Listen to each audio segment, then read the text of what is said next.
Khalil Roundtree beat up Jamahal Hill from head to legs with some of the most vicious techniques, and he's a lot more patient. He's a better fighter, improved because he fought Alex Pereira. When a fighter goes up against the best in the world, usually they level up from it. And you saw that with Khalil Roundtree in this fight. I think Roundtree can beat some of the other top contenders, such as maybe Jiri Prochazka, Carlos Ulberg. Ankalaev and Alex, I think, are at a different level. Those two seem to be better than everybody else in this division. But I would like to see Roundtree fight either Ulberg or Jiri. That would be such an insane fight. And I can see him winning. That's how good Roundtree has gotten. The evolution of Roundtree's game has been very impressive. And yeah, Roundtree was actually throwing standing hammer fists in the most vicious way I've ever seen a fighter throw them. Long-range hammer fists is crazy. And it worked. And credit to Jamahal Hill, the guy is very tough, very durable, and his counter-striking was good enough where Roundtree didn't want to explode forward in the first round, getting himself knocked out, so he fought a lot more patient in respect of Hill's power. What a masterclass performance by Khalil Roundtree. Dominated Jamahal Hill with his striking. Most of it came off of low kicks and some body attacks.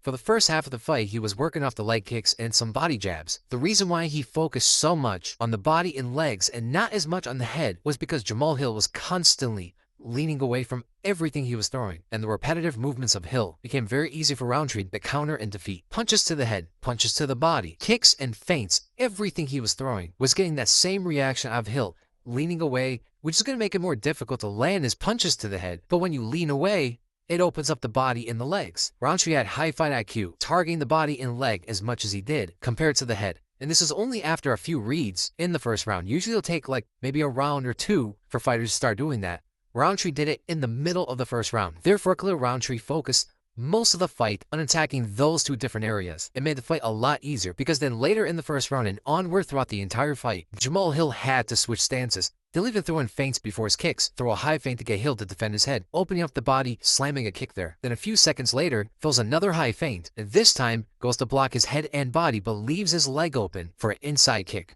knocking his stance away. He picked up his left hand before he threw it, high feint to land a low kick. And look at the reaction from Hill. He picks up both of his hands, left arm is straight forward, but he also straightens out his right arm, doesn't see the leg kick at all, devastating kick on the inside of the leg, knocks away his stance. Bro threw like a double arm punch at a reaction of a feint. Even if Roundtree actually threw the left hand, what Hill just did there would never have worked. There were many moments throughout the fight where Jamahal Hill was looking to counter him with the left hand. And it's a reason why Khalil Roundtree was not as aggressive as he was when he fought Alex, because he learned a lot from the Alex fight. He got a lot better, hit a new level, and knew not to be as aggressive against a counterpuncher. And Jamahal Hill is very good on the back step left hand counters, and he likes to swing in that right hook as well. A lot of his success is based on his counter striking, and Khalil Roundtree knew that going into the fight, so he wasn't being as aggressive. There were a few moments where it got really close for Hill to land that big shot, so Roundtree knew not to keep doing that throughout the fight. Attack the body, attack the legs, and be a lot more patient with his striking, which worked perfectly for him. And it's a reason why Hill wasn't as aggressive either, because he was waiting for Khalil Roundtree to run into his shots, just like he usually does, right? Roundtree usually has that aggressive style, so when he switched it up to be more patient, it threw Hill off. But after the first two rounds,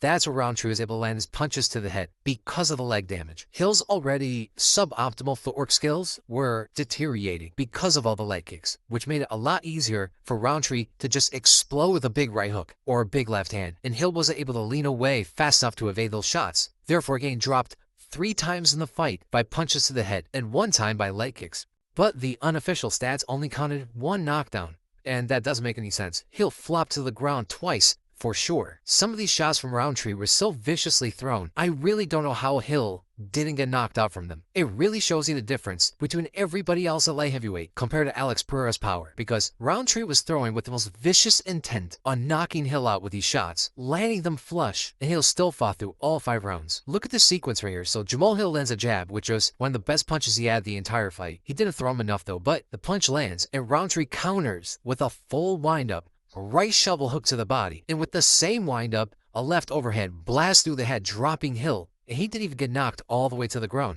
Crazy. Jamahal Hill is very durable, and Alex just hits so much harder than everybody else. It's crazy. You know why? Jamahal Hill's coach told him that the fight was close and that Khalil Roundtree was not that good. You can hear him say that in the corner between the 4th and 5th rounds. I mean, who knows? Maybe that is the type of advice to get Jamahal Hill to go for a knockout or something, but that's generally not the best advice for most fighters when they lost every round. And even after the fight, Jamahal Hill was surprised that Roundtree won 50-45. And along with that, there's also a moment in the 5th round where Roundtree landed a lunging jab to the mouth. He does dive his head inward, but it never touches the head of Hill. Frame by frame, you can see the head only touches his chest and never rises into the face.